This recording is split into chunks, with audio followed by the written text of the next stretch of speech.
Glórias a Deus, que bênção, que glória. Vocês sentiram aí o poder do Aleluia, Senhor Jesus. nos seus lares, no seu coração aí? Porque aqui no nosso estúdio uma glória, eu senti uma glória do Senhor Aleluia, aqui. Jesus. Glórias a Deus, aleluia. Que o Espírito Santo venha acalmar o nosso coração, porque um coração calmo... Eita, que antes do presbítero escolher o louvor, eu já tinha até marcado aqui, deixei até marcado com uma canetinha, nós vamos falar de calma, um pouquinho. Nós vamos meditar aqui, nós vamos falar de calma. O Senhor está no controle. Glórias a Deus por isso. Isso que nos alegra, é quando o Senhor está no controle, está na direção do nosso barco, né? Isso é maravilhoso. Porque aí nós não temos que nos preocupar conosco, né? Eu não tenho que ficar me polindo. Porque quando o Espírito Santo está na conversa, está ali, ele faz como ele quer. E ele tem o propósito de Deus, ele é tremendo. E o Senhor vai falar com cada um dos irmãos aí. Como o presbítero estava falando, mas é numa programação de ensino? Claro, numa programação de ensino. Porque se nós formos caminhar fora da palavra de Deus, nós vamos ficar, né? Igual o povo lá no deserto, né? E roda, e roda, e roda. Então daí quando nós olhamos a palavra de Deus, observamos ela, nós já vamos... não perdemos tempo, né? Porque nós estamos fazendo a coisa certa. Eu convido vocês a abrirem aí comigo, se vocês tiverem um exemplar aí na sua mão, em Atos dos Apóstolos, no capítulo 4.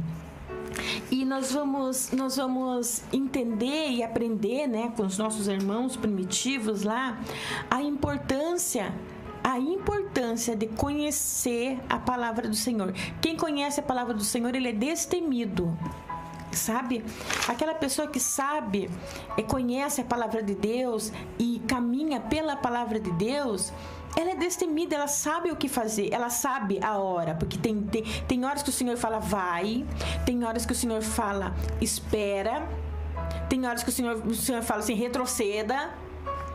E quando nós tomamos a palavra do Senhor como nossa bússola, não uma bússola para nossas vidas, nós otimizamos tempo e alcançamos as nossas bênçãos com mais facilidade, né? E quando a gente passa por prova, a gente passa pela prova sabendo o que tem que fazer naquele momento de prova. Amém? Então eu convido os irmãos a abrir aí em Atos dos Apóstolos, no capítulo 4, a partir do versículo 32, nós vamos fazer essa leitura. Deixa eu ver se é aqui mesmo. Não é aqui no 32, não. É no capítulo 4. Deixa eu ver, eu marquei aqui. Isso mesmo. É no capítulo 23. No capítulo 4, no versículo 23. Isso mesmo. No capítulo 4, vamos fazer a leitura do versículo 23, até o 31.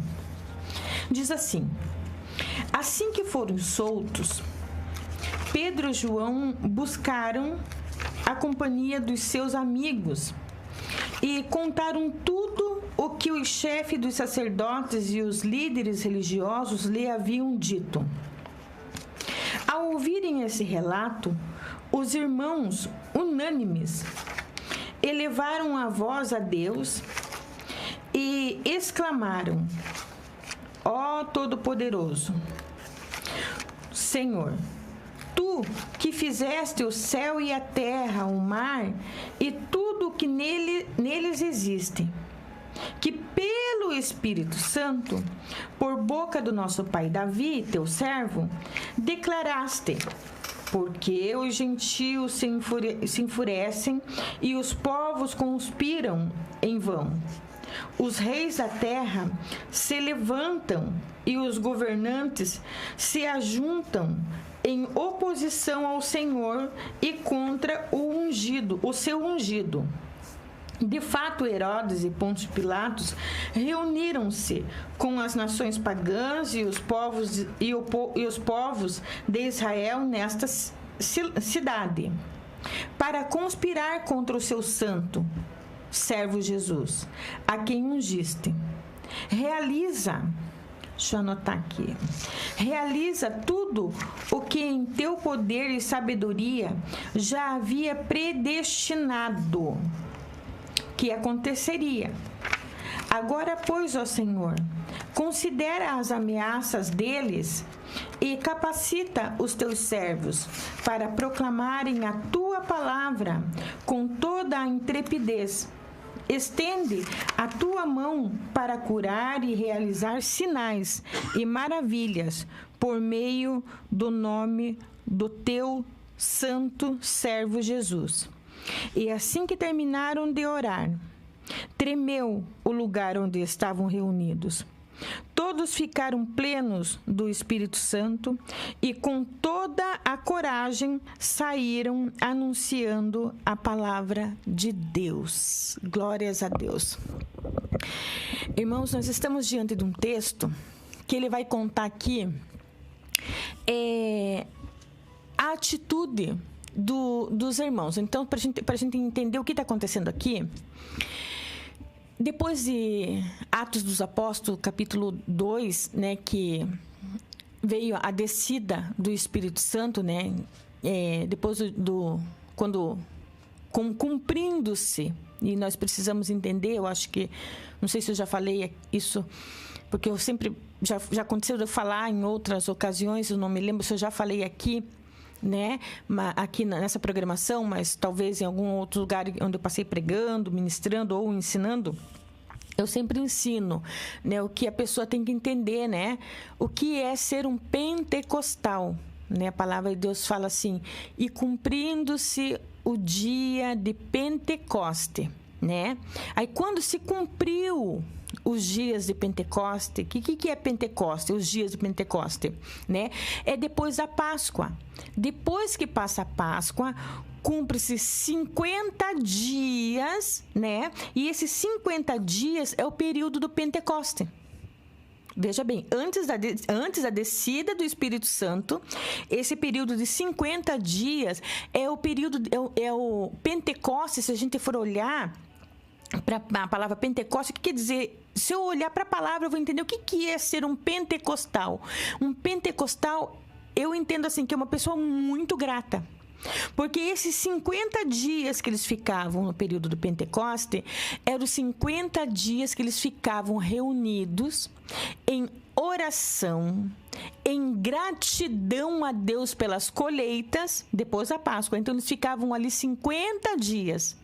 Ali, reunidos. Então, ali, não era só os discípulos de Jesus que estavam ali. Ali estavam todos aqueles os servos de Deus, então, que vinham também de outras nações, né? Mas que criam em Deus. Por exemplo, o Simão o Cirineu. O Simão o Cirineu não era de Jerusalém. Ele era de Cirene, porque Cirineu não é sobrenome. É de onde ele veio. Então, Simão, o Cirineu, ele veio de Cirene. Se a gente for estudar a história do Simão, o Cirineu, ele é um descendente de Davi. Ele é um descendente de Salomão, né? Que quando a rainha de Sabá, ela voltou para o seu país, ela voltou grávida de Salomão. E essa criança, isso aqui é um estudo que está em stand-by que eu quero trazer. Eu estou assim, juntando o texto, porque não fica só para um dia eu vir trazer, apresentar, e esse. E quando eu for dar estudo a respeito deste assunto assim, esse vai ser um estudo que eu vou precisar de mais de 1 ou 2 dias para dar ele completinho, né? Porque ele é muito extenso. Aí, dentro disso, presbítero Samuel, a gente vai entender o que é o homem segundo o coração de Deus, que é Davi. Porque a gente olha assim e fala assim, mas Davi, ele era um homem segundo o coração de Deus. Parece que Davi era aquele homem que Deus olhava e falava assim, eu me agrado dele porque ele faz tudo certinho. E é muito além do que isso. Davi, sendo um homem segundo o coração de Deus, antes de Davi pensar em estar aqui na terra, lá nos dias de Davi, ele esteve no coração de Deus. Davi é aquele homem que, quando Deus pensou em Davi, ele pensou num homem, né, que dele sairia o templo de louvor e o rei o rei dos judeus, que é Jesus Cristo. Não pense que Jesus Cristo é da linhagem de Salomão, né? Porque os reis, ele vem de Davi, porque o trono do rei, ele vem passando de filho para filho. Davi passou para Salomão, Salomão passou para Roboão, e Roboão passou para o filho dele vai vindo. Mas Jesus não é filho de nenhum rei, mas é descendente do homem segundo o coração de Deus. Maria não descende, não é de descendência de Salomão. Maria, ela é descendente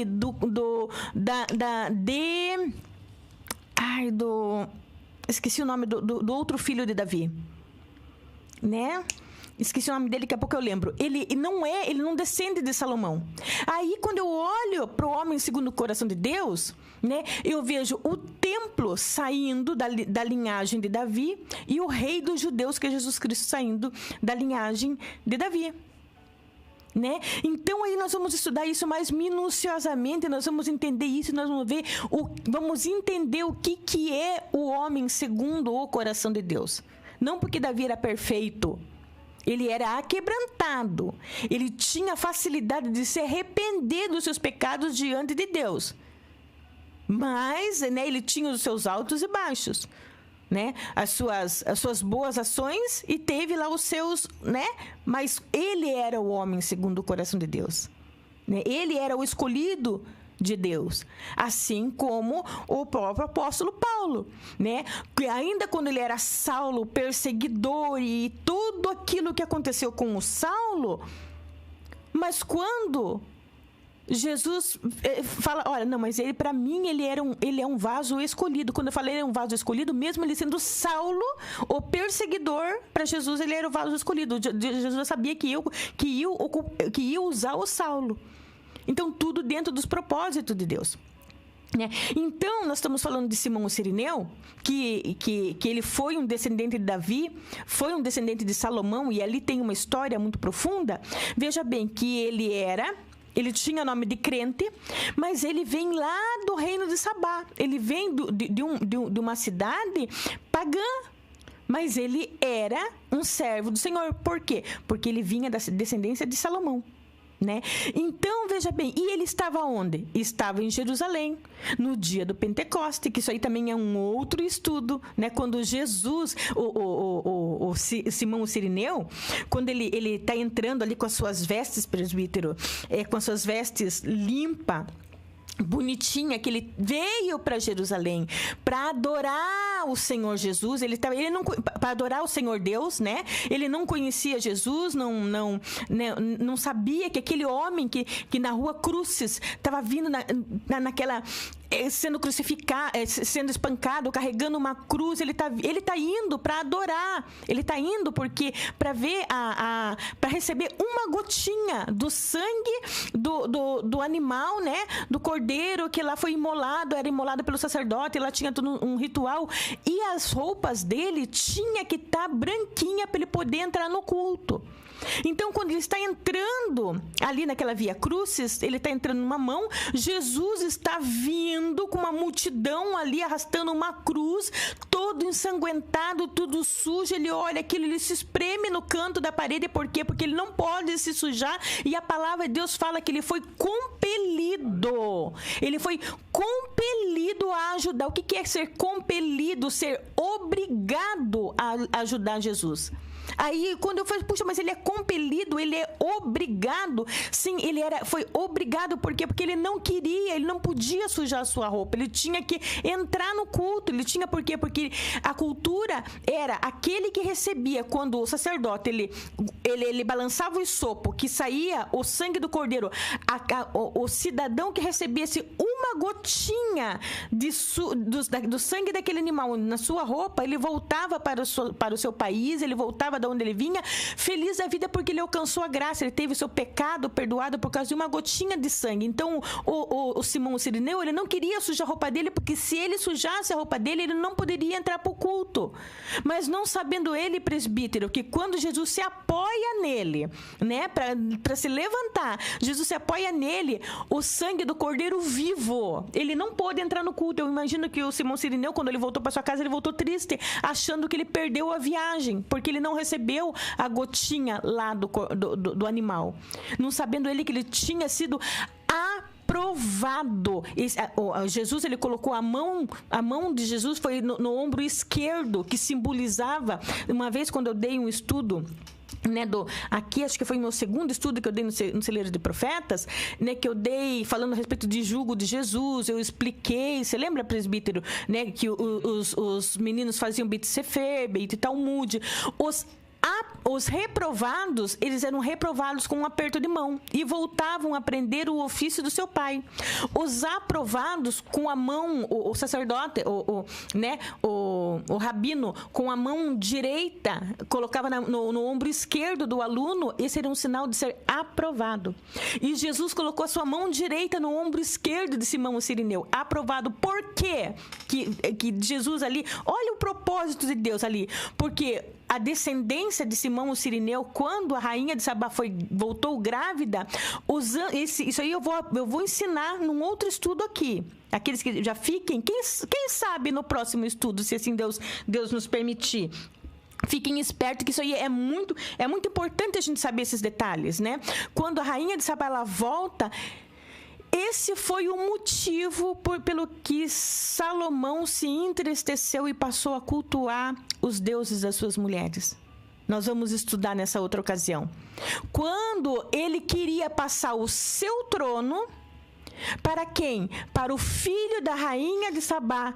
Os anciões se levantaram e falaram: não, você não pode fazer isso. Por quê? Porque o trono tem que ser passado de pai para filho, mas os filhos ali, aliás, de pai para filho, sim, tudo bem, seria um filho de Salomão, mas sempre teria que ser o primogênito, o primeiro filho. Acho que Salomão pensou: poxa, mas meu pai Davi passou para mim, então eu posso passar para o filho que eu quero. Aí os anciões impediram, e quando ele se sentiu impedido, né, ele se entristeceu com Deus, aonde Salomão passou a cultuar os deuses das suas mulheres. Então, quer dizer, o filho de Salomão, que estava na barriga da rainha de Sabá, quando ela volta, ele saiu como se fosse reprovado ali pelos agora Jesus ele veio trazer a descendência de Salomão de volta ali para a história, né? Então ele aprova e o Simão Cirineu não está sabendo de nada do que está acontecendo. Quem vai, se a gente for olhar para uma história, quem vai colocar o Simão a par disso são os filhos deles, que estudavam muito os livros, né? Muito os livros proféticos, sobre o que Jesus falava, né? Sobre o que Isaías falava a respeito de Jesus, né? Mas por que eu estou falando tudo isso aí? Porque o Simão Cirineu, eles também estava ali no dia de Pentecoste, que é o que nós estamos falando aqui, né? Então eu estou explicando que dentro de Jerusalém, nessa época aqui, no Pentecoste, depois da Páscoa, então tinha gente, né, de todas as nações, os crentes em Deus, os servos de Deus, né?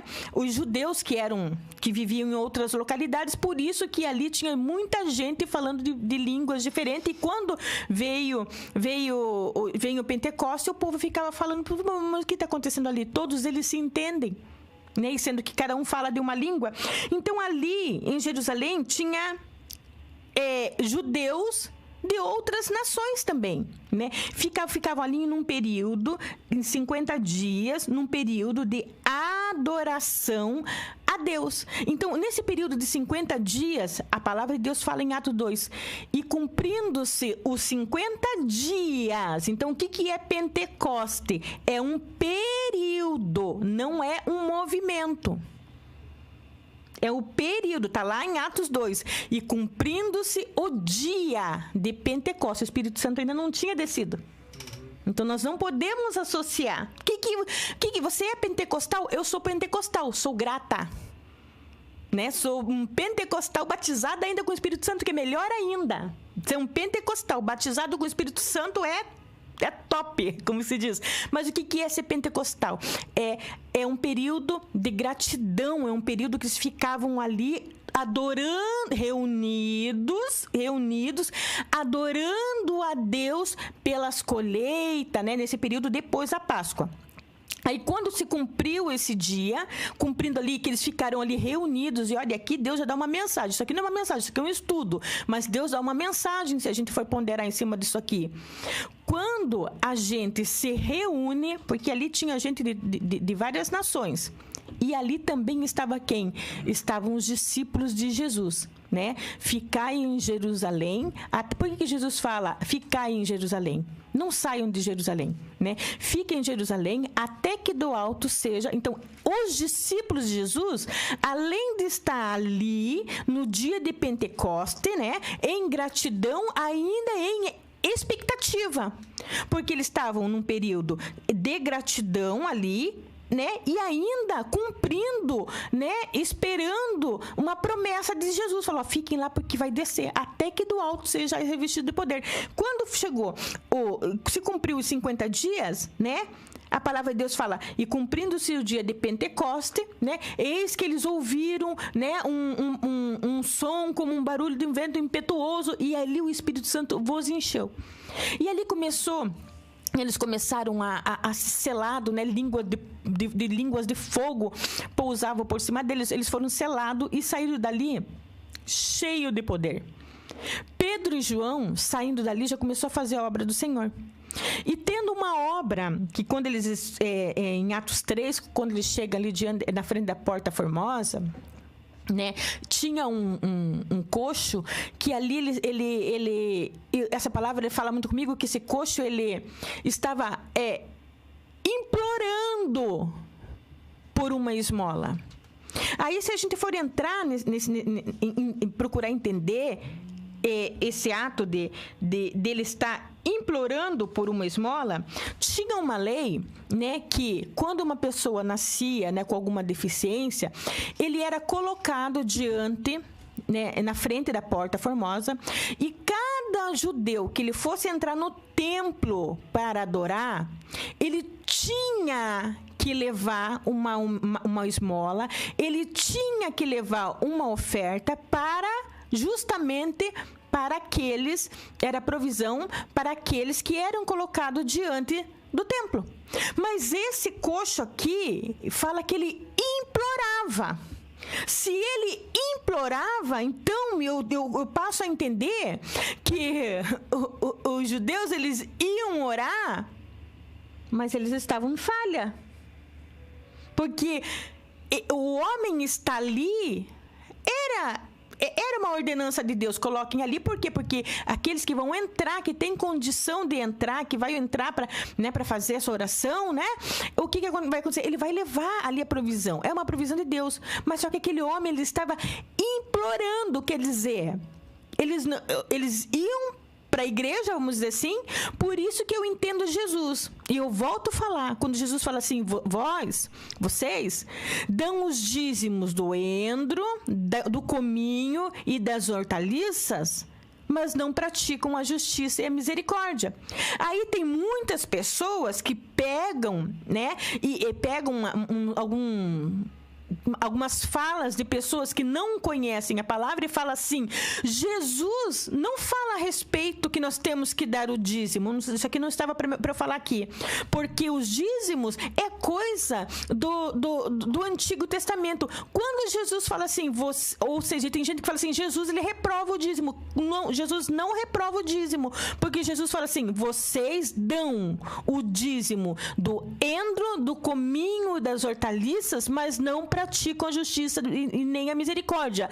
Portanto, faze essa, mas sem descumprir aquelas. Ou seja, o que Jesus está ali repreendendo, está dizendo que a pessoa está sendo dizimista, mas está deixando o esmoleiro lá na porta sem dar assistência para ele. Aí Jesus fala, tragam os dízimos sim. Por quê? Porque é mandamento do Senhor.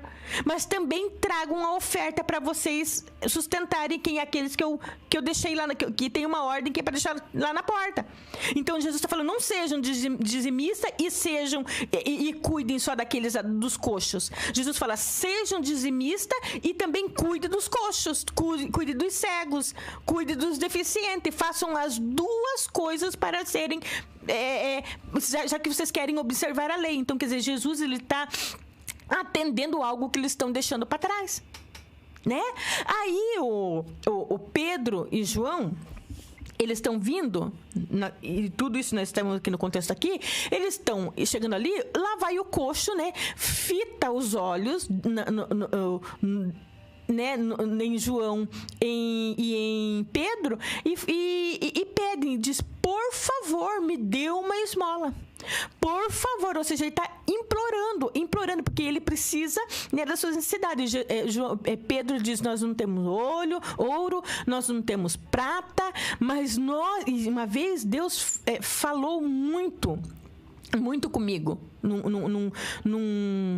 numa situação, né, que eu passei, num testemunho pessoal, né? Então, que chegou uma pessoa, estava saindo do hipercondo, chegou um senhor e ele com um papel na mão e falando que ele tinha um tipo de câncer raro e me mostrando aí, aquilo para ele era tão ele implorava tanto por uma esmola, né, que ele mostrava, e realmente não precisava mostrar, porque a gente estava vendo, era real, né, o corpo dele tomado de tumores, aí ele mostrava o papel, olha, é assim, e começou a me contar a situação, né, e antes de pedir o dinheiro, e eu já sabia que ele ia pedir dinheiro, eu como sou uma pessoa muito resumida, né, e eu também educada, não queria cortar o Senhor, e eu já fui lá, já pegar uma importância para dar para ele, né, e ele falando, eu falei, e eu ali questionando, né, tipo assim, levar direto ao assunto, porque ele estava estendendo, porque ele queria provar que ele não estava mentindo, que ele era um cidadão, que a situação dele colocou ele naquele... Tá, enfim, eu fui lá e dei uma oferta para aquele senhor, tudo, mas eu não falei do amor de Jesus para ele. Aí ele pegou aquele dinheiro, né? Agradeceu, me abençoou, e eu dei a ré no carro e fui dando a volta no estacionamento para eu poder sair, e quando eu dei a volta eu vi ele fazendo a mesma coisa com outra pessoa que encostou. Daí eu falei, meu Deus, né? A situação desse homem está falando a mesma coisa, que cansativo que deve ser para esse homem, né? Porque ele vai pegando um pouquinho ali, né? Quem precisa, né? E vai... Eu falei, meu Deus, que cansativo, que repetitivo, né? Que situação, Senhor, desse senhor, a gente vê que é um senhor de bem, é um cidadão de bem, necessita. Eu ali pensando com o Senhor, e o Espírito Santo puxou a minha orelha de uma maneira. O Espírito Santo falou assim para mim, você pensa que você fez alguma coisa? E eu falei, puxa, mas eu ajudei, eu com o Senhor, mas eu ajudei. E o Senhor falou, sim, você deu a esmola, vamos dizer assim, você deu uma oferta, você ajudou financeiramente, mas você abriu a tua boca e falou de mim para ele? Você falou que você conhece um Deus, eu não tenho ouro, eu não tenho prata, mas o que eu tenho eu te dou? Você falou, você apresentou para ele, você me apresentou para ele de uma maneira que se eu curar ele nunca mais vai precisar esmolar? E eu cheguei, o Senhor me moeu naquela manhã, era um domingo de manhã. Foi o pior domingo da minha vida, porque foi uma experiência terrível que eu tive. O Senhor falou assim, sim, você deu, você acha que você fez alguma coisa? Porque o nome de Jesus, ele vale mais, não tem dinheiro que pague, né? Então, é muito, quando nós temos, quando nós falamos de Jesus, quando nós... apresentamos a palavra, e quando o Espírito Santo ele poderia fazer algo. Foi o que eu senti naquele momento, que o Senhor poderia fazer algo pelaquele senhor, pelaquele cidadão, que nunca mais ele precisasse esmolar. E o Senhor falou para mim, você tem fé para isso, Luciane? Você tem fé para isso? Para dizer que você poderia até dar esmola, mas você não orou com ele. E às vezes a gente fica meio encabulado, né, de fazer o nosso papel, orar. Ai, não, porque eu estou em público. Ai, porque...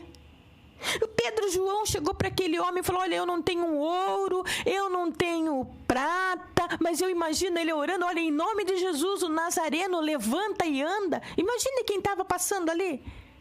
Esses dois aí, né? A gente não quer se expor. Se expor. Então Deus ele faz a gente passar algumas coisas que é pra, né? E glórias a Deus por isso. E glórias a Deus por isso. E Pedro e João ali, né? E houve um milagre. Olha, houve um milagre, gente. Às vezes a gente fica com a nossa boca fechada, com medo de se expor. É muito mais. O Senhor falou isso comigo naquela manhã. Isso faz o quê? Uns 2 anos atrás que isso aconteceu. Falou assim: meu Deus, eu poderia. É muito mais. Eu entender que ali poderia acontecer um milagre. Mas às vezes a gente.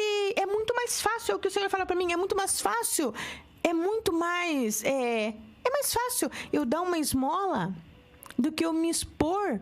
E junto com a esmola, fazer uma oração, falar de Jesus, que Ele liberta, que Ele cura, que Ele faz milagre, que Ele batiza com o Espírito Santo, que Ele transforma, que Ele renova, que Ele muda a vida. Mas essa foi uma experiência tão real para mim, presbítero, tão real, que eu saí ali, constrangida, porque o Espírito Santo me fez eu ficar convicta que não importa o que eu falasse de Jesus para aquele homem, o que eu falasse, Deus poderia mudar a vida daquele homem ali. E eu creio que outra pessoa, que Deus tocou em outra pessoa e fez o que eu não fiz. E a partir daquele dia eu aprendi. Vai dar esmola, mas até esmola você dá em nome de Jesus. Olha, eu tô te dando. Aí a gente aprende. Aí um dia, nunca mais eu vi. Quem mora aqui em Paranaguá vai se lembrar. Tinha um senhorzinho que ele ficava ali na penha, embaixo de uma árvore, de um pé de... né? Tinha lá. Então, aquele senhor, quando eu tinha salão no Eldorado, todos os dias, ninguém sabia. Porque isso aí já é meu, é um caráter meu. Quando eu faço alguma coisa, eu não preciso ficar tocando trombeta. Eu chegava e tudo que eu comia, eu fazia uma marmitinha lá e sempre eu levava para aquele homem. Todos os dias. Eu passava, era meu caminho, eu passava ali, levava. Às vezes tinha pessoas que paravam e faziam assim, né? Porque aquela mentalidade, né? Ele nunca vai ser dessa situação porque você tá dando, não sei o quê. A gente via, tinha gente que...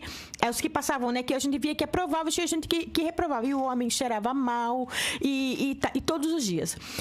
E chegou um ponto que eu não faço janta na minha casa. E eu me via obrigada a fazer janta, não por causa da minha família, mas porque para eu fazer alguma coisa para levar para aquele homem, né? E ele comia o que eu comia, né? Então, todos os dias. Aí um dia... eu peguei e estava num domingo, eu estava fazendo o almoço de domingo e eu estava preocupada que eu estava já sem recipiente para levar, né? Eu gosto de uma marca de recipiente lá, dos meus Tupperware, e eu falei, então sempre eu tinha potinho de sorvete, porque eu sabia que eu deixava e não vinha, deixava para ele, né? E eu estava sem recipiente, eu falei, meu Deus, no que eu vou? E eu toda preocupada para levar ali a comida para aquele homem. E eu fiquei muito preocupada. Aí, nesse dia, o Espírito Santo ministrou no meu coração. Assim, olha o grande amor que Deus tem por aquela vida. Porque a gente pensa que é da gente, que é bondade da gente. Não é bondade da gente, é porque o Espírito Santo me tocava, né, para eu ir lá e alimentar aquele homem. E eu fiquei muito tempo ali alimentando aquele homem, até que um dia eu estava passando, já voltando, aí eu vi que uns irmãos de uma, não sei de que denominação, estavam tirando dali, estavam limpando e saíram. Aí nunca mais eu vi esse homem. Aí depois de muito tempo eu vi ele cantando, louvando, alguém filmando ele tocando violão, muito bem limpinho, barbeado, tudo. Eu falei, olha, né, Deus ali fazendo a obra na vida daquele homem. Hoje eu não sei como que ele tá, né? Mas eu tenho fé que ele esteja muito bem. Então Deus, ele toca na vida, toca no coração da gente, pra gente fazer o quê? Fazer, né, a obra do Senhor. Então, olha o amor que Deus tem por aqueles de lá, né? E aí a gente vê aqui o Pedro e o João, ali em nome de Jesus, fazendo uma obra maravilhosa, e Deus ali, e ouve o milagre do Senhor. Às vezes a gente está fazendo algo, a gente pensa que está fazendo por fazer, né? Não, mas o Senhor naquele momento vai fazer um milagre. O presbítero aqui estava falando, né? Nós abrimos, né, a programação falando de Zacarias, o momento que Deus, né, chegou naquele momento. Né? Às vezes por isso que a gente tem que andar com atenção, sempre analisando a palavra do Senhor, olhando sempre para a palavra do Senhor, né? Porque a qualquer momento o Senhor pode vir em nosso favor, né? No momento que a gente está ali servindo, que a gente está trabalhando, que a gente está fazendo a obra que o Senhor quer. E ali Pedro e João, ali Deus, através da vida dos discípulos dele, faz um milagre naquele homem, e parece que muita gente não gostou. Aí prenderam, né, o contexto de todo, desde o capítulo 3 em diante, vai contando, né, que essa trajetória, que prenderam Pedro e João, não entendiam ali, né? Eles não entendiam o mover de Deus, queriam calar a boca dos discípulos, não queriam mais que ele falassem em nome de Jesus. Começaram a questionar com que poder, com que autoridade. Gente, é uma coisa que, se a gente chegar, alguém se levantar e fazer alguma coisa que no âmbito natural, a gente perguntasse, escuta, com que poder você executa isso daqui? Quem te mandou você fazer isso daqui? Para aquela pessoa que está fazendo algo do âmbito natural, né? Quem mandou você sair daqui para ir para lá? Com que poder você vai, né? Agora, um milagre feito no âmbito espiritual, né? Sacerdotes perguntar com que poder, se não é com o poder de Deus, se não é em nome de Jesus, aqueles, como o próprio Pedro falou, né? Não, nós fizemos em nome de Jesus, o Nazareno, aquele que vocês mataram, aqueles que vocês crucificaram, é em nome dele que nós fizemos, não foi nós, o poder não é nosso, o poder foi nos dado, né? E eles mesmo, o milagre evidente, ali, eles, sabe aquele ditado que diz, né? O pior cego é aquele que não quer ver. Estava ali diante deles, né? E a palavra de Deus, ele fala assim que... Eu tinha anotado um grifado aqui, mas eu não me lembro que onde eu grifei, né? Ele vai falar, né, a respeito, né, desses homens. Aqui, a partir do versículo 2, eu achei muito interessante. A partir do versículo 12, que diz assim, a partir do versículo 12 do capítulo 4, diz assim, portanto não há salvação em nenhum outro ente, pois em todo o universo não há nenhum outro nome dado aos seres humanos, pelo qual devemos ser salvos, a não ser pelo nome de Jesus, né? Aí diz aqui no 13, observando, aí olha o povo, né? O povo, os religiosos, o povo, né? Diz assim, observando a coragem de Pedro e João e tendo notado que eram homens simples e iletrados, ficaram perplexos e reconheceram que eles haviam convivido com Jesus. Gente, eu fico assim maravilhada com esse texto aqui, com esse versículo. Sabe? Eles, né, reconheceram o quê? Que aqueles homens ali haviam convivido com Jesus. Nós cristãos, no dia de hoje, nós dizemos que andamos com Jesus, né? Que servimos o Senhor Jesus. Nós temos que ser conhecidos realmente se nós convivemos com Jesus. O que isso traz para mim, para o meu conhecimento, né? A pessoa que convive com Jesus, as obras dele são diferentes. Ele pode até não ter o anel de formatura, ele pode até não ter, né, tudo aquilo que no âmbito natural exige, mas a pessoa que convive com Jesus, aquele que vive em mim e a minha palavra, né, está, né, né, pede o que quiser, por quê? Porque tudo que os frutos é diferente, eles são reconhecidos. Então, esses homens, eles foram reconhecidos, né? Porque pelos outros, poxa, esse daí conviveu com Jesus. Conviveu com Jesus, por quê? Porque nós reconhecemos Jesus neles. E mesmo assim, o coração deles ainda era endurecido. ainda estavam endurecidos, porque daí vem a vaidade, né? Ou seja, cumpriram, né, um coração endurecido. Eles estavam com o coração deles endurecidos. Aí, e tanto que eles reconheceram, presta atenção nisso aqui, eles reconheceram que aqueles homens, eles reconheceram o poder do nome de Jesus, eles reconheceram que aqueles homens só faziam o que faziam porque haviam sido convivido com Jesus. E por que não aceitou o milagre? Por quê? Por que eles... Aqui eu quero chegar para nós entrar no texto que nós lemos aqui. Por que eles... Poxa, se eles viram, testificaram, o milagre estava de pé diante deles, porque aquilo que eu falei não foi nada do âmbito natural, foi algo do âmbito espiritual. Foi o poder da parte divina. Por quê? Porque ele estava falando que aquele homem era coxo, e a palavra de Deus fala que esse homem estava naquela situação por mais de 40 anos. Então, quer dizer, não era uma pessoa que fala, mas será que era coxo mesmo?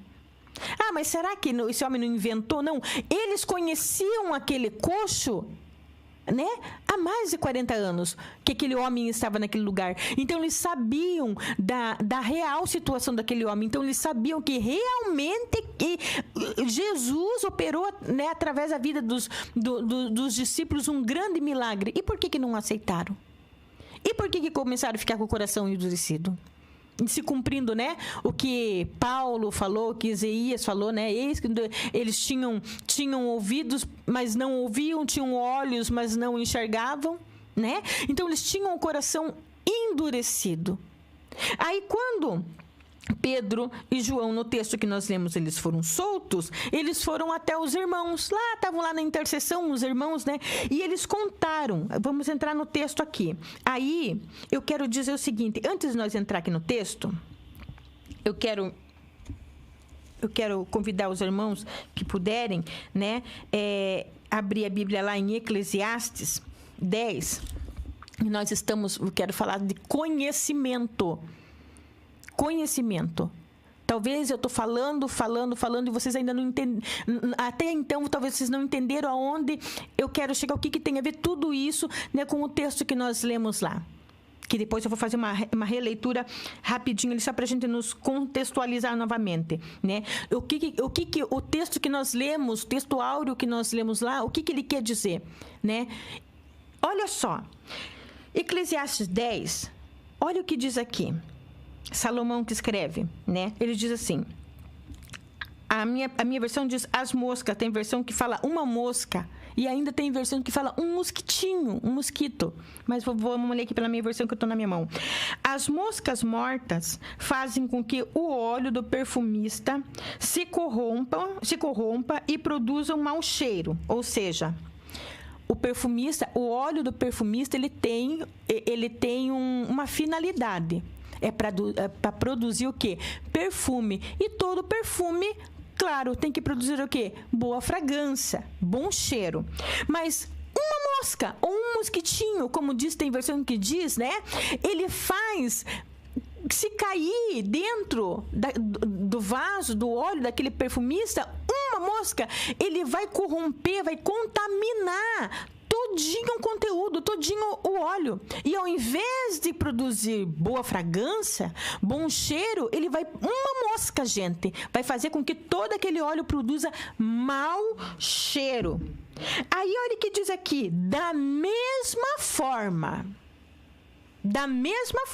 ele usa um exemplo, né, do perfumista para dizer que uma mosquinha, se cair dentro do óleo do perfumista, né, vai corromper, vai contaminar todo o óleo e vai fazer com que aquele óleo perca o mau cheiro. Então tá me dizendo que o perfumista, ele tem que ser muito atento, muito zeloso. Se vai contaminar, vai fazer com que ele perca todo o recipiente do óleo dele, então ele tampe, então ele cuide, então ele zele pelaquele conteúdo. Porque daí o Salomão fala assim, da mesma forma, ou seja, da mesma forma que uma mosquinha faz com que o óleo do perfumista perca toda a sua fragrância, ele fala, da mesma forma, um pouco de tolice pode fazer o conhecimento perder todo o seu valor. Meu, que profundo isso. né? Aí a gente vê aqui, eu até anotei aqui, né? A sabedoria, a inteligência e o conhecimento. Digamos assim, eu posso conhecer, eu estou falando de conhecer. O que é conhecer? O que eu entendo como conhecer? Conhecer. Eu posso conhecer a Bíblia inteirinha, né?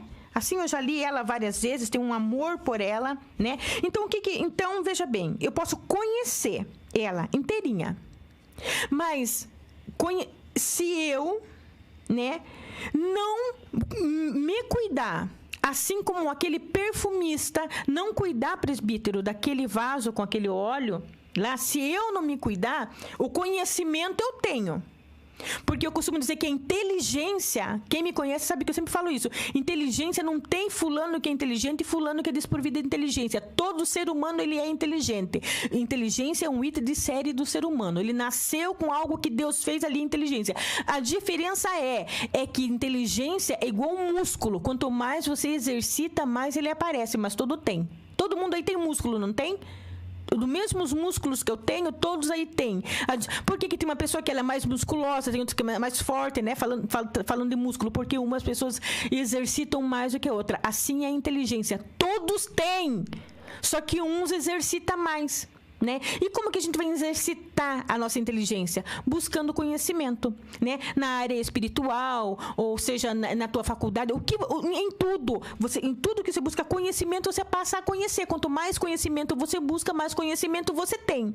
Então, vamos para a palavra aqui. Eu posso conhecer a palavra inteira, de Gênesis e Apocalipse, como conhecimento. Eu conheci, então eu me dediquei e eu conheci, né? Aí isso fala-se, né? O meu ato de inteligência faz com que eu vá buscar a palavra de Deus e estou ali armazenando, estou adquirindo conhecimento.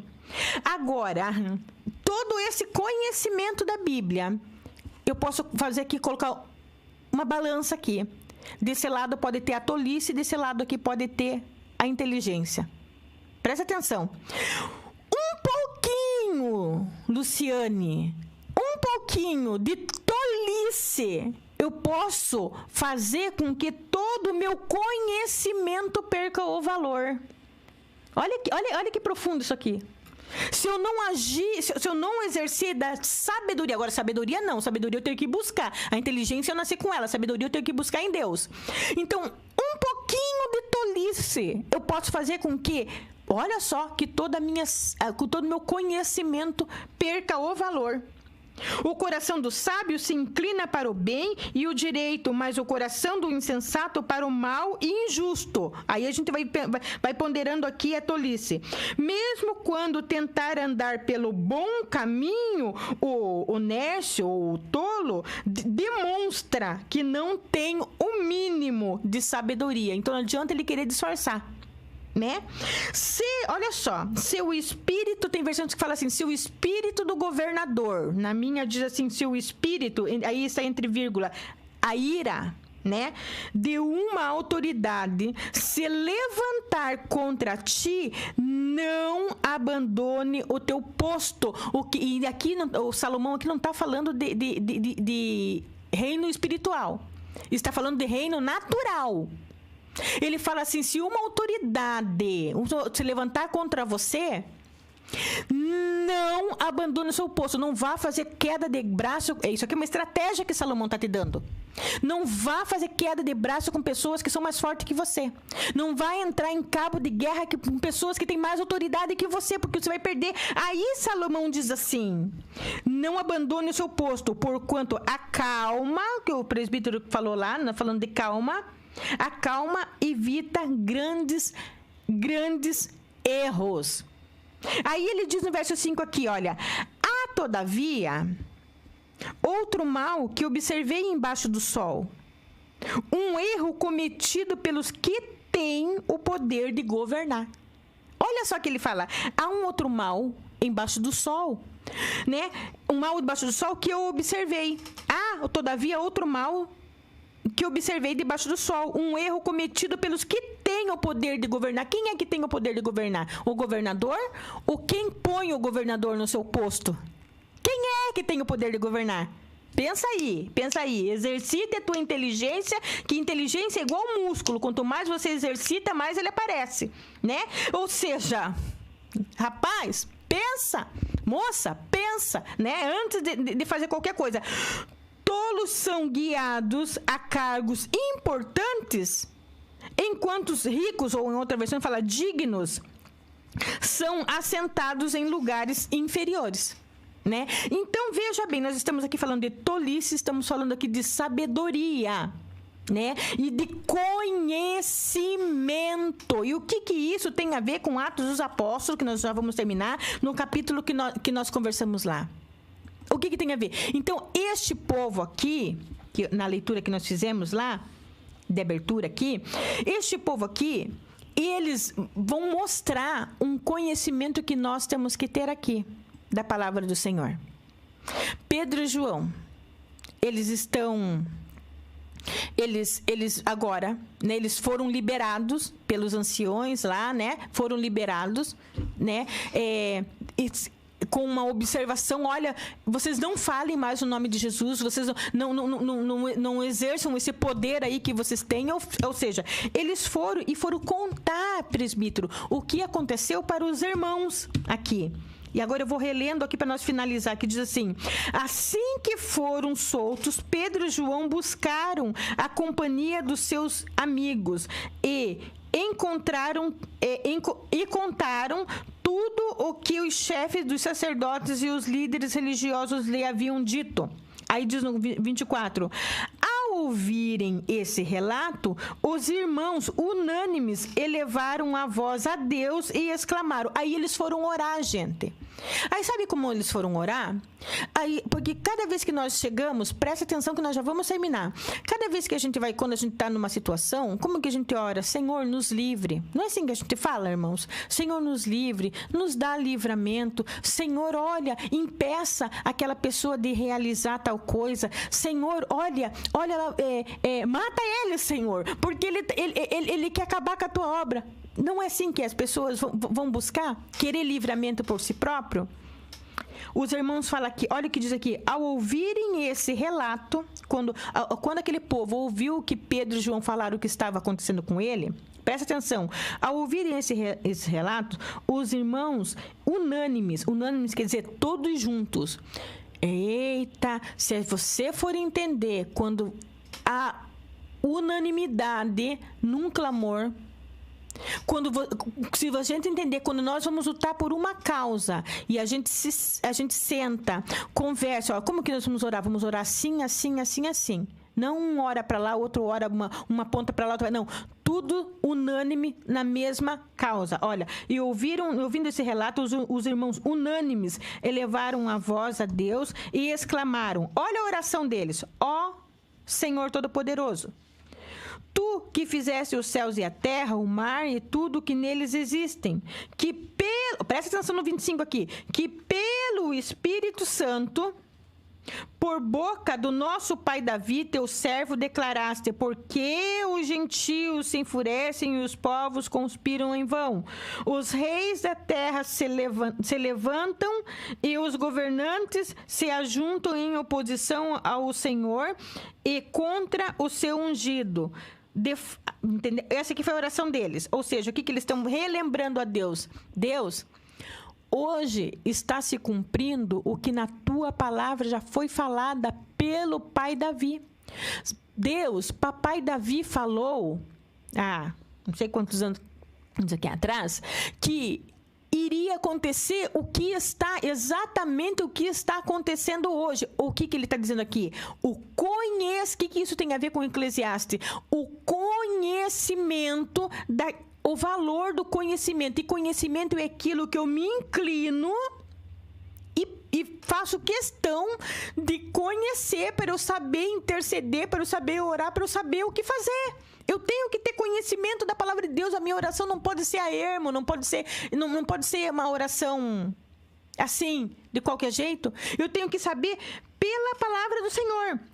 né? Aí ele diz assim: de fato, Herodes e Pôncio Pilatos reuniram-se com as nações pagãs e os povos de Israel nessa cidade para conspirar contra o seu santo servo Jesus, a quem ungiste. Realmente está acontecendo, Senhor. Aí olha o que ele vai falar. Olha aqui. Realizaram tudo o que em teu poder e sabedoria já havia predestinado. Ou seja, eles estão realizando tudo em que em poder e sabedoria já havia predestinado. Ou seja, Deus já tinha predestinado que aquilo iria acontecer. Agora, pois, ó Senhor... Olha a oração deles. Agora, pois, ó Senhor, considera as ameaças deles e capacita os teus servos. Eles estão falando: Senhor, aceita o que eles estão fazendo. Considera, Senhor, deixa com que eles façam o que eles pretendem fazer. Porém, capacita-nos. Olha, porém, capacita os teus servos para proclamarem a tua palavra com a intrepidez.